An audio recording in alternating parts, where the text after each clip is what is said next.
आम बजट 2023-24 हुआ पेश। इनकम टैक्स में किन बदलावों का हुआ ऐलान?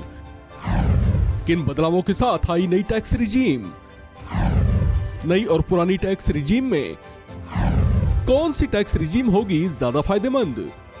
आम बजट 2023-24 में इनकम टैक्स से जुड़ी वो घोषणा कर दी गई है जिसकी चाहत आम करदाता लगाए बैठे थे। बुधवार को पेश हुए देश के आम बजट में इनकम टैक्स में छूट की बड़ी घोषणा कर दी गई है। इनकम टैक्स स्लैब में छूट की सीमा को 5 लाख रुपए से बढ़ाकर 7 लाख रुपए कर दिया गया है। वित्त मंत्री के इस ऐलान से देश में मिडिल क्लास के लोगों को बड़ी राहत मिली है। लोग इसकी मांग पिछले 8 सालों से करते आ रहे थे, जो आखिरकार 2023 के आम बजट में मान ली गई। लेकिन आपको बता दें कि वित्त मंत्री ने जो इनकम टैक्स को लेकर बदलावों का ऐलान किया है वह सभी नई टैक्स रिजीम में किए गए हैं। ऐसे में जाहिर है कि लोगों के मन में ये सवाल उठ रहे होंगे कि दोनों कर व्यवस्थाओं में से ज्यादा बेहतर और फायदेमंद कौन सी है। तो चलिए, अगर आपके मन में भी यही सवाल है तो आपको इसे आसान भाषा में समझाते हैं। आपको बता दें कि सरकार ने नई टैक्स रिजीम या नई टैक्स व्यवस्था का ऐलान साल 2019-20 के बजट में किया था।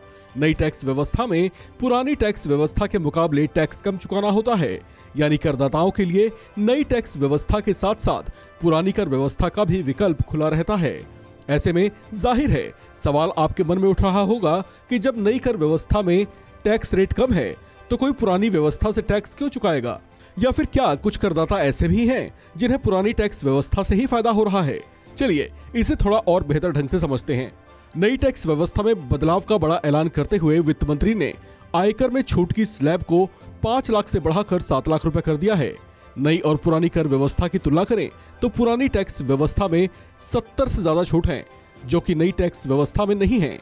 नई कर व्यवस्था में एटीसी में मिलने वाली छूट house rent allowance, leave travel allowance section 80D, section 80E, ELSS, NPS, PPF, mediclaim, LIC, बच्चों के स्कूल की फीस, एजुकेशन लोन ब्याज पर छूट जैसी राहत नहीं मिलेगी, जो कि पुरानी कर व्यवस्था में है। नई कर व्यवस्था में सैलरी पाने वालों को leave travel allowance, house rent 50,000 रुपए का स्टैंडर्ड छूट नहीं मिलेगा, जो कि पुरानी कर व्यवस्था में है। अलग अलग लोगों के खर्चों का तरीका और फाइनेंशियल मैनेजमेंट अलग अलग होता है। ऐसे में करदाता को कर की अदायगी से पहले दोनों तरह की कर व्यवस्थाओं को बेहतर ढंग से समझ लेना चाहिए कि उसके मुताबिक कौन सा ज्यादा सूटेबल और फायदेमंद होगा।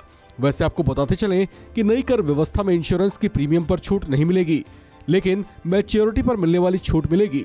लेकिन पुरानी कर व्यवस्था में यह दोनों मौजूद है। हालांकि अगर 5 लाख से ज्यादा का प्रीमियम भरते हैं तो आपको इसका लाभ नई टैक्स व्यवस्था में नहीं मिलेगा। इस खबर में फिलहाल इतना ही। बाकी अपडेट्स के लिए बने रहिए वन इंडिया हिंदी के साथ।